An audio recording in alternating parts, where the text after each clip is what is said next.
tell you how my opinion about sexuality changed. See, why I'm saying this is a lot of women in the Indian context just feel low sexual desire to kya hua, usme kya farak padta hai. No, they don't think it's a big deal. And yeah, even vaginismus goes on for 3, 4, 5 years without treating. And when the husband finally talks of separation or divorce, the husband will keep saying, let's go, let's go. She will say, I don't want to work on it. I don't want it now. It's my choice. It's my life. Accept me unconditionally. And if you cannot accept me unconditionally, then it's not true love. Things like this. A lot of arguments are given which make them believe that it's okay to not work on it, right? Now, I want to give this context which I got after I got in psychiatry. So as I said, I was brought up in a traditional background, in which this should be kept to the minimum. But in psychiatry, I saw sexual frustration was one of the most common reasons for a lot of psychological disorders. Okay, example, hysteria is something which all of us know, not in the technical sense, but we know that when a person becomes breathless, appearing very dramatic. So that is what we call a hysteria person. So the general belief is hysteria is dramatization, acting. Now, hysteria is not acting. The person undergoing a hysterical symptom, be it breathlessness, be it convulsion, be it severe pain, be it whatever, that person actually feels it. That person, when she is suddenly not able to walk, she actually is not able to walk.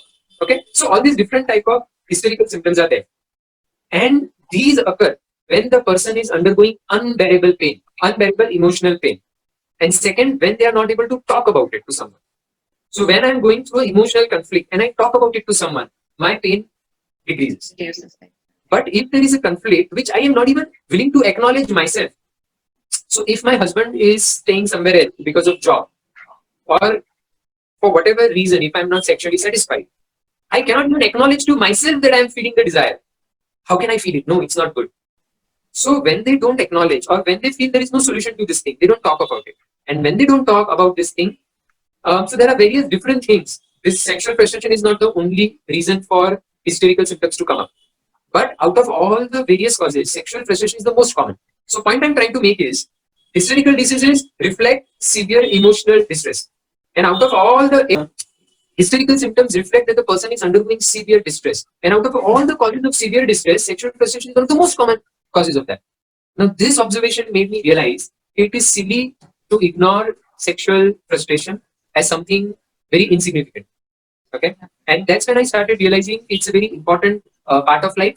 And one more example which I want to quote in order to convince you why we shouldn't be ignoring it is, we see in a lot of religious organizations of various religions, I will not name any one particular one, we will see that the examples of sex scandals come out quite frequently. Now, why is it that people who had pledged their lives to serve the society, how do they end up committing sexual crimes? That's because we expect them to lead an unnatural life of not having sex. And this is such a biological drive that somehow it overpowers them, and somehow they argue with themselves, and somehow they justify it, and somehow they find it. So I'm pretty convinced that all the religions of the world have gone slightly wrong in underestimating or taking a very imbalanced attitude towards it and giving it a very negative outlook. So bottom line, if I go for a job and if the employer tells me, I'm giving you a good environment, I'm giving you a meaningful work to do, I'm giving you job satisfaction, I'm giving you respect, I'm just not giving you money, man, what is the big deal? Then would we be okay with it? And similarly, we need to realize that just as if I don't get food for a lot of days, I will get a bit crazy and cranky. Similarly, sexual frustration which lasts for a long time, the partner is bound to get irritable and cranky. And let's regard it to be not something which is optional, but something which is important for both you and him. There is a message I strongly want to keep giving women and men and everyone in general. So I strongly feel about remarriages. Okay, so when a person loses a wife, often he feels, for my children I shouldn't remarry, but many of them they remarry. But women have this thing much more stronger. Yes. So a lot of women believe, no, for my children now, or a lot of family members say, in our community, remarriage doesn't take place.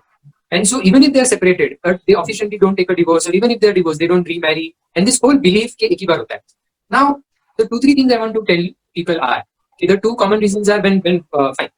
If whatever reason you were excited about the marriage of your family member the first time, all those needs are very much still there. And if now she is an unmarried person, then all those needs are not getting met, right? So when I was staying at a particular place and I saw there was a shop in front of my house, and the woman, she was a widow who would man that shop.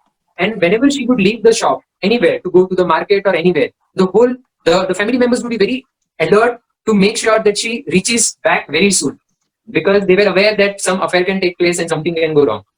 My point is, when the family is so aware that the woman would have sexual needs, then rather than making sure that she shouldn't do it, why not enable her to do it in a socially acceptable way? So more so when I see foreign films wherein the child, the daughter or the son is hunting for a partner for her father or mother, and then I compare with our country wherein women don't marry because what will children say, and children also say things negatively. So I feel so jealous of that culture. I feel people are so happy in that culture, you know. So what I'm encouraging all of you is, if there is any person around you who is a widow or because of divorce, then please encourage them. It's okay. Because when they hear that support from you, they will feel more confident. I remember there was a female patient of depression and symptoms in my ward. And then she was a widow. So the moment we started talking about remarriage, my colleague noticed that there was a sparkle in her eye. You know, so that's they are dealing with. But because of the cultural conditioning, people are not able to remarry. So we need to change that by talking. That is one. Second, very common complaint which women often talk of is, okay, he doesn't love me, he just wants sex. So when the male partner would come near, want to hug her, want to kiss her, she would be like, he's doing all this not because he loves me, he just wants to have sex. Now this often creates problems in the couple. So the answers which I would like to give are, okay, if he tells, okay, let's go for a film, would you ever say, you just want to see the film, you don't love me? You never say that. Okay. What is wrong with seeing a film or with wanting to have sex? He wants to see the film with you. Of course, he wants to see the film, but it's good enough that he wants to see it with you. Similarly, of course, he wants to have sex. What is wrong in that? But also keep in mind, he wants to have it with you. And that is also a way of expression of his liking for you. So why not look at it positively? Okay, my partner likes me enough and is excited to have sex with me. Why not look at it positively and feel good about it? In other terms, also, I would say there are women. Only men are so. So one of the question was, what if the desire is high and the male partner is desire is low, right? So there are many women who are not happy that their partners don't want sex as much as they want. Now, if you have a partner who wants it, then thank God, okay, you are having the happiest sexual life and your partner is giving you a good time. Look at it positively is what I would say. Second, people say, but then we had a fight and I'm not happy now. So yes, you are not happy and that's okay to not have sex for a few days if you are not in the mood. However, you should keep in mind that when you are not having sex, just as when your needs are not met, you are not happy towards the person and you're irritable and you're not cooperative. Similarly, the other person also has emotional, sexual, and various other needs from you. And when you are consistently impairing that need, that person is going to be irritable at you. And then when you discuss whatever problem you had, you are going to get unpleasant responses. And therefore, if you keep your sexual life normal, then there is a higher probability that other problems you guys are having will get solved faster. And if you disturb it, then there is a higher probability other problems will take more time to solve. Okay. Now, my view about sexuality is slightly different from the majority view. Okay, and I will explain you why I feel so. I wouldn't say it's the majority view. I would say it's an upcoming view. One of the upcoming view is asexuality is like all other types of sexuality. Someone is homosexual, someone is heterosexual, someone has some perversion, and someone has asexuality. That's was how I was born. Now, I wish to give you an example of one of my friends.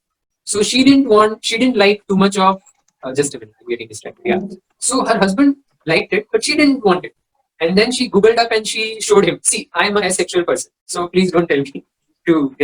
And then when I talked to her, I realized she had, as a child, her neighbor had touched her once. And that was what, since that day, there was a very negative attitude about sexuality in her mind. And one of the things, because she was a friend, she'd even tell me, okay, with my husband, who is such a good person, I mean, she was talking of future, I wouldn't do something such gross with my husband, whom I respect so much. So basically, this negative attitude was contributing. And then once in therapy, we discussed about it and it was gone. Her sexual desire increased significantly. So at least I know of one person who was apparently asexual, but when the issue was addressed, it grew significantly. So what I would encourage a person is, if you're feeling asexual, try to first at least explore, is there any reason behind it? Because the normal tendency for a person is to want to be happy. The normal role of a tongue is to taste. So if the tongue is not able to taste food, if the ears are not able to hear, the first thing you should try out, is there anything wrong because of which this is not happening? And if after exploring that, if you feel nahi hai, then okay, let's accept probably you are asexual. But I would really encourage you to explore first with someone, with a therapist.